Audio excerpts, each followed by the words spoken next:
तुम क्या गई, कोई पानी पूछने वाला भी नहीं रहा।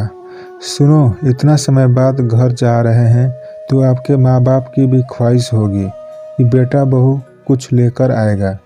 ऐसे तो सबकी ख्वाहिशें पूरी करना संभव नहीं है, पर आपके कितने ऐसे कपड़े हैं जो आपने 2-4 बार पहने और वैसे के वैसे ही रखे हैं। ऐसा करती हूँ, उसे ड्राई क्लीन करवा कर बाबूजी के लिए पैक कर देती हूँ। किसी को क्या पता चलेगा, और वैसे भी नए कपड़े पहनकर वो जाएंगे कहाँ। मेरी माँ की दी हुई कई साड़ी है जो पहन पहन कर मैं उब गई हूँ। उसे आपकी माँ ने देखा भी नहीं है तो उनको वो साड़ी दे दूंगी। सागरिका अपने पति विवेक से कहती है। विवेक बोला, जो करना है करो, मुझे क्यों बता रही हो। बस ये ध्यान रखना कि सरिता मैंने बहन के सामने ये बात नहीं खुलनी चाहिए। वैसे तो वो भी माँ और बाबूजी के लिए कुछ नहीं करती है, पर जताती रहती है। जब भी हम छुट्टी जाते हैं तभी वो जाती है ताकि उसे कुछ करना नहीं पड़े, और हमारे साथ बैठकर खाएगी। जितनी वो चालाक थी, उसका पति तो उससे भी आगे है। सागरिका बोली, मैं तो कह रही हूँ, जिस दिन आपके माँ बाप मरेंगे आपकी बहन हमें चैन से रहने नहीं देगी। देखना, कुछ ना कुछ करके हिस्सा जरूर मांगेगी। आपके बाबूजी अगर पैसे दे देते तो हमें जो भी करना है कर लेंगे। पता नहीं और कब तक इंतज़ार करना पड़ेगा। और फिर आपकी बहन भी तो कुंडली मारकर बैठी है। दूसरी तरफ विवेक की माँ सुमन जी बच्चों के आने की खुशी की तैयारी कर रही थी, जबकि उनकी तबीयत भी ठीक नहीं थी। बच्चे चाहे जितने भी स्वार्थी हो जाए, पर माँ तो माँ होती है। सुमन, मैं कह रहा हूँ, इतनी मेहनत मत करो। तुम्हारी तबीयत अभी पूरी तरह से ठीक नहीं हुई है। और तुम जो ये काजू किशमिश रसोई में सजा कर रखी ये हो, लगता है तुम भूल गई हो कि मैं अब कमाता नहीं बल्कि पेंशन पर अपना और तुम्हारा खर्च चलाता हूँ। तुम मुझे स्वार्थी कह सकती हो, पर अब क्या करूँ, आमदनी का कोई जरिया नहीं है, तो हिसाब से ही खर्च करना पड़ेगा। मनोहर बाबू अपनी पत्नी सुमन जी से कहते हैं। सुमन जी बोली, आप मेरी चिंता मत कीजिए। बच्चों के आने की खबर से मैं आधी ठीक हुई हूँ। उनके आते ही देखिएगा मैं भली चंगी हो जाऊंगी। बच्चों का साथ बुढ़ापे में माँ बाप के लिए किसी दवाई से कम नहीं होता, और कल को अगर मैं नहीं रही तो इन्हीं के साथ आपको भी अच्छा लगेगा। मनोहर बाबू बोले, सुमन ऐसा मत कहो, तुम्हारे बिना मैं जी कर भी क्या करूँगा। सच कहते हैं लोग, बच्चों की ख्वाहिशें पूरी करते करते पिता की उम्र बीत जाती है और माँ अपने बच्चों की ममता में भूल जाती है। अभी तक वो लोग आए नहीं हैं और तुम मुझसे अलग होने की बात कर रही हो। सुमन जी हंसकर बोली, अरे आप तो बच्चों की तरह रूठ गए। मैं तो मजाक कर रही थी। अच्छा ठीक है, मैं कभी नहीं जाऊंगी। फिर तो ठीक है, चलिए अब चाय पीते हैं। इतना कहकर दोनों चाय पीने लगे और पुराने दिनों को याद करने लगे।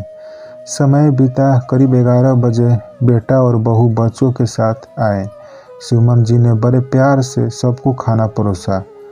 खाना खाने के बाद सागरिका बोली, मम्मी जी, सफ़र में मैं इतना थक गई हूँ कि मुझे सर दर्द हो रहा है।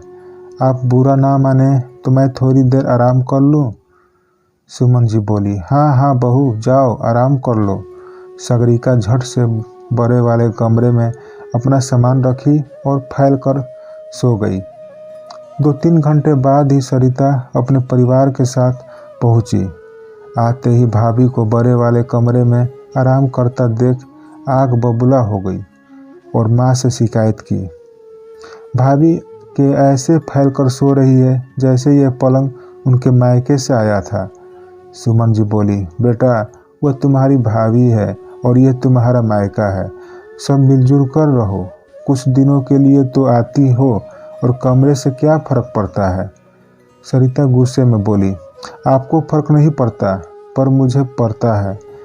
इतना कहकर वो दूसरे कमरे में अपना सामान लेकर चली गई। सुमन जी मुस्कुरा कर रह गई। बेटी बहू होने के बाद भी सुमन जी 2 दिन से रसोई में लगी थी। यह सब देखकर उनकी काम वाली सगुना बोली, अम्मा जी बुरा ना मानो तो एक बात कहूँ। सुमन जी मुस्कुरा कर बोली, हाँ हाँ कहो ना।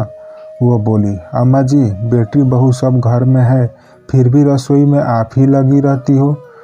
क्या उन्हें ये नहीं लगता कि 2 पल के लिए माँ को आराम दे दे। सुमन जी मुस्कुरा कर बोली, अरे अपने घर में तो काम करती ही होगी, माँ और सास के पास थोड़ा आराम मिल जाता है। चल अब जल्दी से आटा लगा दे ताकि मैं रोटी बना दूँ। बीमार की वजह से उनका शरीर कमज़ोर हो गया था, इसलिए वह जल्दी थक जाती थी। यह सब देखकर मनोहर बाबू बोले, सगुना को तुम्हारी हालत पर तरस आ रहा है, पर तुम्हें खुद नज़र नहीं आ रहा है।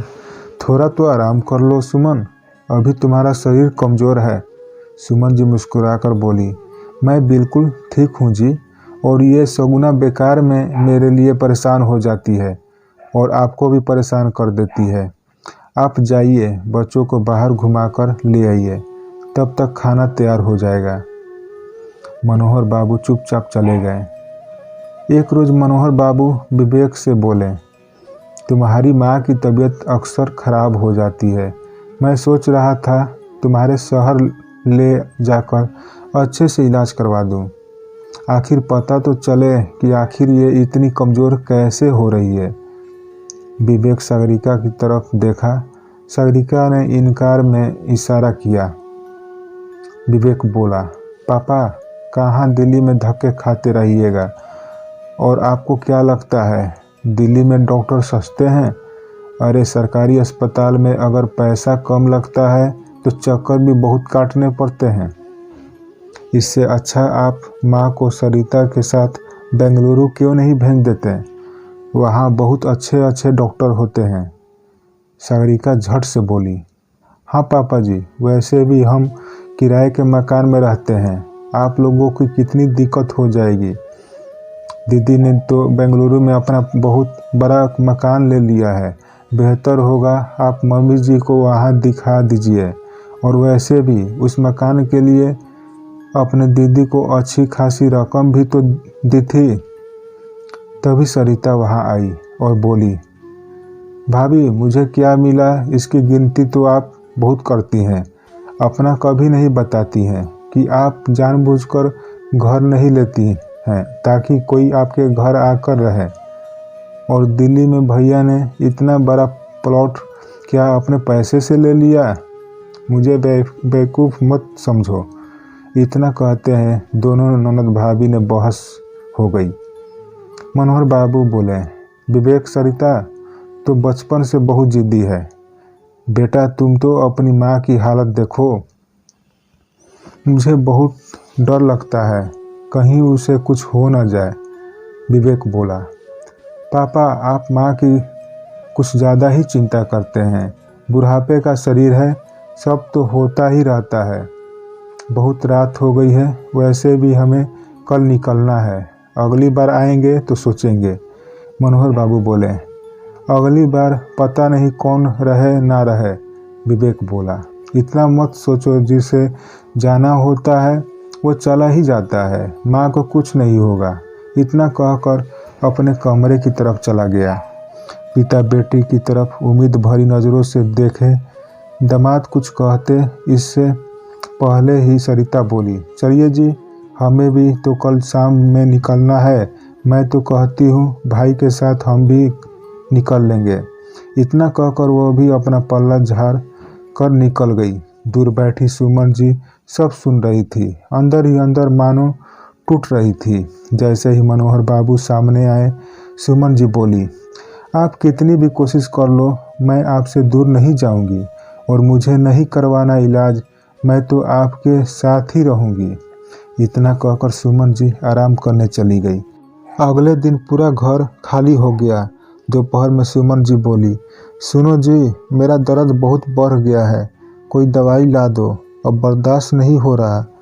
मनोहर बाबू बोले, इसलिए कह रहा था मत करो इतना काम, जिसके लिए कर रही थी वो तो मुंह फेर कर चल दिए, और तुम यही बैठो, मैं दवाई लेकर आता हूँ। इतना कहकर वह बाजार की तरफ चले गए। रास्ते में कोई मिल गया और वह बातें करने लगे। इधर जैसे जैसे समय बीत रहा था, सुमन जी की हालत खराब हो रही थी।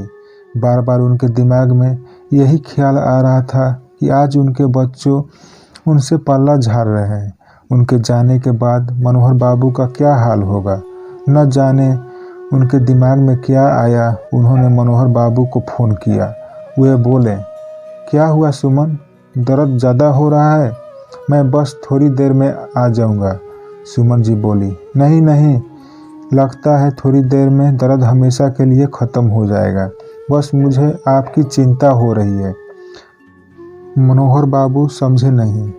सुमन जी बोली, मेरे नहीं रहने के बाद आपका कौन ख्याल रखेगा? सुनो जी, बुढ़ापे में बच्चों से थोड़ा दबकर रहना पड़ता है। एक बात कहूँ, जब मन बहुत दुखी हो जाए तो अपने लिए कोई और ठिकाना ढूंढ लेना और मेरे जाने के बाद अपना ख्याल रखना। मनोहर बाबू को आश्चर्य हुआ और घबराहट हुई। वे बोले, सुमन, ऐसी बातें क्यों कर रही है? आखिर तुम्हें क्या हो रहा है? घबराओ मत, मैं अभी दवाई लेकर आ रहा हूँ। वो सुमन सुमन कहते रह गए, पर उधर से कोई आवाज़ नहीं आई, मानो चारों तरफ खामोशी थी। थोड़ी देर बाद वो घर पहुँचे। सगुना के विलाप करने की आवाज़ बाहर तक आ रही थी। उनको आने में देर हो गई और हम सफ़र का साथ छूट चुका था। बच्चों को खबर भिजवाई गई, बेटा आया, परिवार नहीं लाया, ये कहते हुए कि अब आकर भी वो क्या करेंगे। माँ तो रही नहीं और मुखाग्नि तो मुझे देनी है।